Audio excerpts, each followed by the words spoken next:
Hello dear students, Pankaj Education Point में आपका स्वागत है। थंबनेल से आपको पता चल गया होगा कि आज का टॉपिक है सिंथेसिस। तो आइए सबसे पहले जानते हैं सिंथेसिस क्या है, सिंथेसिस का अर्थ क्या होता है। तो ये जो सिंथेसिस है, सिंथेसिस का मतलब होता है संयोजन, योग या जोड़ना। जैसा कि डिफिनीशन में लिखा हुआ है, द कम्बिनेशन ऑफ टू और more than two simple sentences into one new simple sentence or complex sentence or compound sentence is called synthesis। मतलब ये है दो या दो से अधिक सिंपल सेंटेंसेस को जोड़ करके एक नया सिंपल सेंटेंस बनाना या कॉम्प्लेक्स सेंटेंस बनाना या कंपाउंड सेंटेंस बनाना क्या कहलाता है, सिंथेसिस कहलाता है। मतलब इसमें छोटे छोटे सिंपल सेंटेंस दिए होंगे, उनको हम जोड़ करके एक नया सेंटेंस बनाएं, उसको हम कहते हैं सिंथेसिस।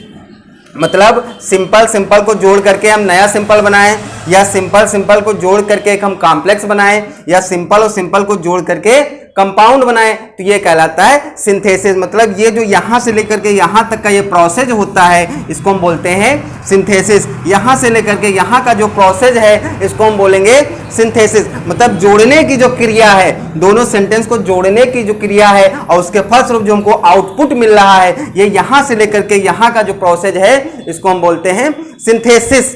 सेंटेंसेस को जोड़ करके नया सेंटेंस बनाने के रूल्स जानने से पहले हम ये जान लें कि सिंपल सेंटेंस क्या होता है, कॉम्प्लेक्स सेंटेंस क्या होता है और कंपाउंड सेंटेंस क्या होता है। आपकी जानकारी के लिए मैं बता दूं कि संरचना के आधार पर या बनावट के आधार पर सेंटेंसेस तीन प्रकार के होते हैं, सिंपल सेंटेंस, कॉम्प्लेक्स सेंटेंस और कंपाउंड सेंटेंस। तो आइए सबसे पहले हम देखते हैं कि सिंपल सेंटेंस क्या होता है। सिंपल सेंटेंस को हिंदी में बोलते हैं साधारण वाक्य।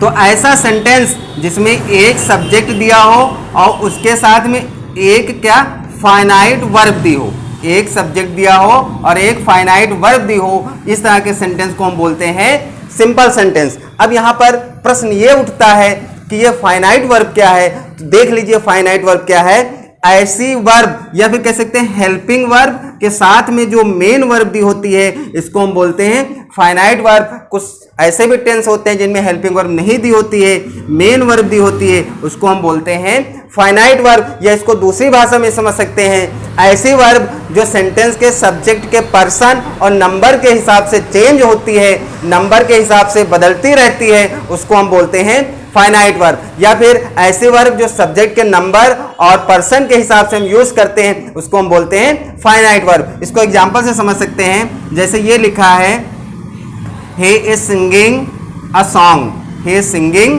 a song। तो यहां पर देखिए ये जो वर्ब है हेल्पिंग वर्ब है और इसके जो साथ में लगी हुई है ये मेन वर्ब है। तो इन दोनों को हम क्या बोलेंगे, एक साथ में हम क्या बोलेंगे, ये क्या है, फाइनाइट वर्ब है। अब यहाँ पर ये जो इज है हेल्पिंग वर्ब, ये अकॉर्डिंग टू सब्जेक्ट के नंबर और सब्जेक्ट के पर्सन के हिसाब से है। अगर यहाँ पर हम ही न लिख दें, यू लिख दें, तो यहाँ पर इज नहीं होगा, you are singing a song हो जाएगा, you are singing a song. अब देखिए यहाँ पर सब्जेक्ट चेंज हो गया, ये वर्ब चेंज हो गई, तो इस वर्ब को दोनों के एक साथ मिला करके इसको हम क्या बोलेंगे, फाइनाइट वर्ब बोलेंगे। या इसको ऐसे भी समझ सकते हैं, जैसे ये लिखा है, he plays hockey, he plays hockey. अब यहाँ पर देखिए, यहाँ पर हेल्पिंग वर्ब नहीं लगी है, इसलिए नहीं लगी है क्योंकि ये प्रेजेंट डेफिनिट का है, यहाँ पर सिर्फ ये मेन वर्ब लगी है। तो ये जो मेन वर्ब है ये क्या है, फाइनाइट वर्ब है। लेकिन अगर यहाँ पर सब्जेक्ट हम चेंज कर दें, आई प्ले कर दें, आई प्ले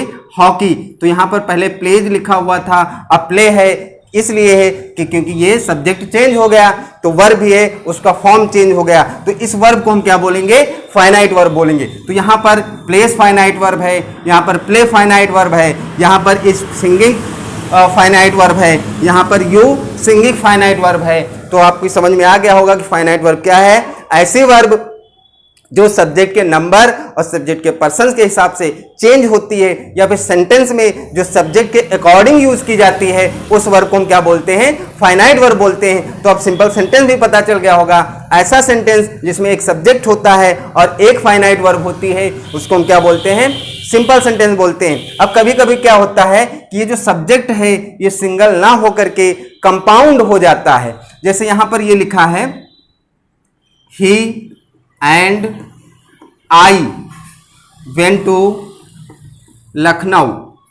अब यहां पर देखिए ये वेंट तो फाइनाइट वर्ब है, यहाँ पर सब्जेक्ट दो हो गए, लेकिन ये क्या है, कंपाउंड सब्जेक्ट है, तो यहाँ पर ये कंपाउंड सब्जेक्ट हो गए, और ये वेंट क्या है, ये फाइनाइट वर्ब है।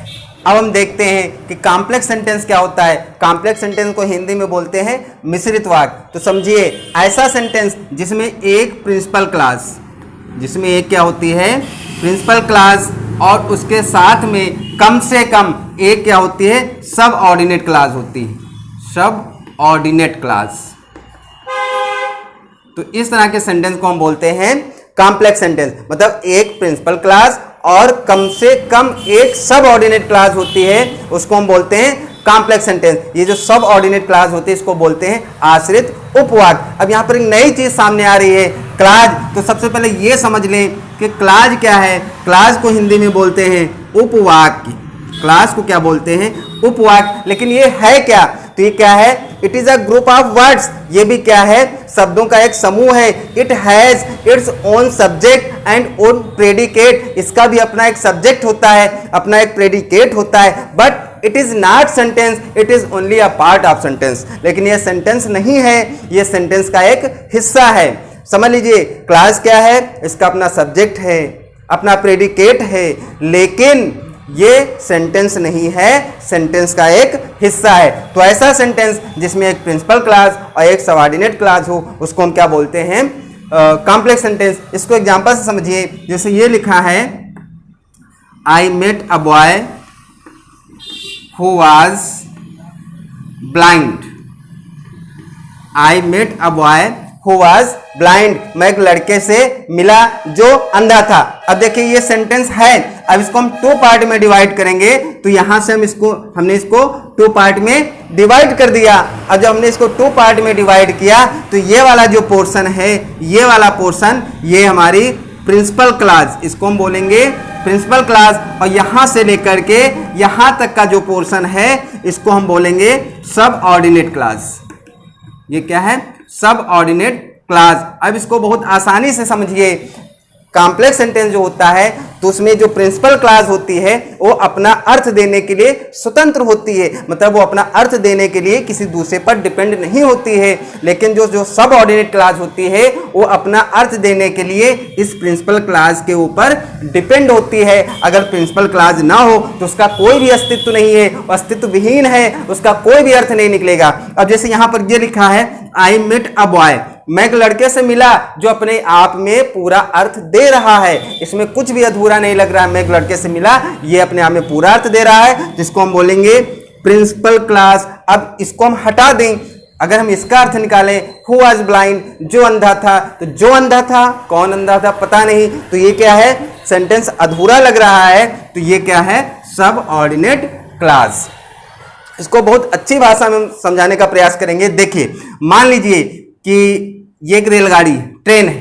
तो ये जो प्रिंसिपल क्लास है, ये रेलगाड़ी का इंजन है, जिधर चाहेगा उधर जाएगा। और ये जो सबऑर्डिनेट क्लास है, ये रेलगाड़ी का डिब्बा है। मतलब उसको जिधर इंजन ले जाएगा वो उधर ही जाएगा। मतलब अगर इंजन ना हो तो इसका कोई भी अस्तित्व नहीं है, और डिब्बा अपने स्थान पर खड़ा रहेगा। अगर उसी के साथ में इंजन जुड़ जाता है, तो ये जिधर ले जाएगा वो भी पीछे पीछे उधर आएगा। तो इसको ऐसे समझ लीजिए, जो प्रिंसिपल क्लास है वो अपना अर्थ देता है, स्वतंत्र है, वो किसी के ऊपर नहीं निर्भर है। लेकिन जो सबऑर्डिनेट क्लास है, वो डिपेंड है, किसके ऊपर डिपेंड है, प्रिंसिपल क्लास के ऊपर। अगर प्रिंसिपल क्लास नहीं तो उसका कोई भी अस्तित्व नहीं, और प्रिंसिपल क्लास है तो उसके साथ में मिल करके उसका अस्तित्व बन जाता है। तो इस प्रकार का जो सेंटेंस होता है, उस सेंटेंस को हम बोलते हैं कॉम्प्लेक्स सेंटेंस।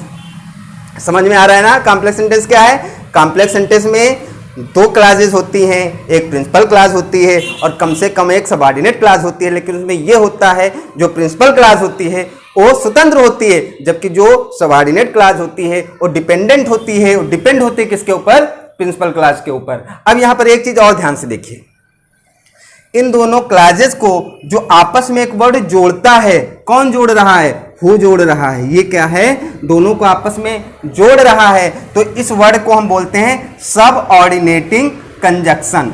सब ऑर्डिनेटिंग कंजक्शन, इसको हम बोलते हैं सबऑर्डिनेटिंग कंजक्शंस।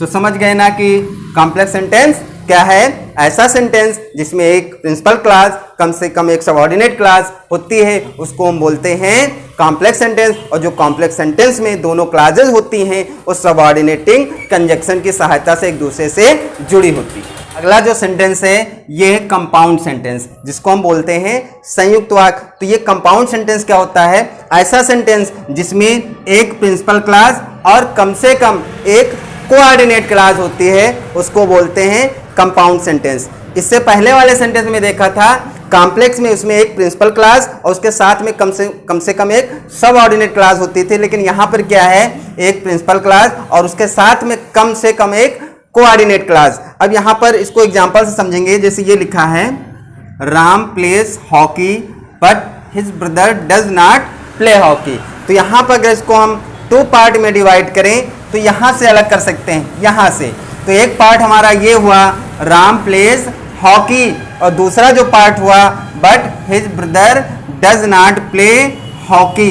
अब यहाँ पर मतलब क्या है कि ये है प्रिंसिपल क्लास और इसको हम बोलेंगे कोऑर्डिनेट क्लास। कोऑर्डिनेट क्लास को बोलते हैं समानपदी, समानपदी। अब इसकी विशेषता ये है कि जो प्रिंसिपल क्लास होती है वो भी इंडिपेंडेंट होती है और जो कोऑर्डिनेट क्लास होती है वो भी इंडिपेंडेंट होती है। इसमें क्या है कि दोनों स्वतंत्र हैं, दोनों इंजन हैं, इसमें डिब्बा कोई नहीं है। सिर्फ एक कड़ी से, एक जंजीर से, जिसको हम बोलते हैं कोऑर्डिनेटिंग कंजक्शन, उससे आपस में जुड़े हुए हैं। अगर ये कड़ी यहाँ से हटा दी जाए तो ये इंजन अपनी तरफ भाग जाएगा और ये इंजन अपनी तरफ भाग जाएगा। मतलब क्या है, यहाँ पर दोनों क्लासेस क्या हैं, इंडिपेंडेंट हैं, कोई किसी के ऊपर डिपेंड नहीं है, दोनों इंडिपेंडेंट हैं। इसलिए इसको क्या बोलते हैं, संयुक्त वाक्य। कॉम्प्लेक्स में क्या था कि प्रिंसिपल क्लास स्वतंत्र होती है लेकिन जो सब ऑर्डिनेट क्लास होती है वो डिपेंडेंट होती है। लेकिन कंपाउंड सेंटेंस में दोनों क्लासेस क्या होती हैं, इंडिपेंडेंट हैं और जिस वर्ड से, जिस कंजक्शन से ये दोनों आपस में जुड़े हुए हैं इसको हम बोलते हैं कोऑर्डिनेटिंग कंजक्शंस। तो ये हो गए सिंपल सेंटेंस, कॉम्प्लेक्स सेंटेंस और कंपाउंड सेंटेंस। अब हम ये देख लेते हैं कि अगर सिंपल सेंटेंसेस को जोड़ करके एक नया सिंपल सेंटेंस बनाना है तो उसमें कौन कौन से मेथड्स हैं, कौन कौन से रूल्स हैं जिनको हम अपना करके ये प्रोसेस आगे बढ़ा सकते हैं। तो सिंपल से सिंपल बनाने के निम्नलिखित ये 7 रूल्स हैं, 7 विधियां हैं। पहले क्या है, by the use of participle. Next है by the use of infinitive. Next है by the use of nominative absolute. Next है by the use of preposition before noun और जीरंड। नेक्स्ट है by the use of noun और phrase in apposition. Next है by the use of adverb और adverbial phrase. And next है by the use of adjective and conjunctions. तो ये ऐसी विधियां हैं जिनको यूज करके हम सिंपल सेंटेंसेस को जोड़ करके एक नया सिंपल सेंटेंस बनाएंगे। तो 1 बाय 1 सारे रूल्स को हम कवर करेंगे। तो मिलते हैं अगले वीडियो में। थैंक्स।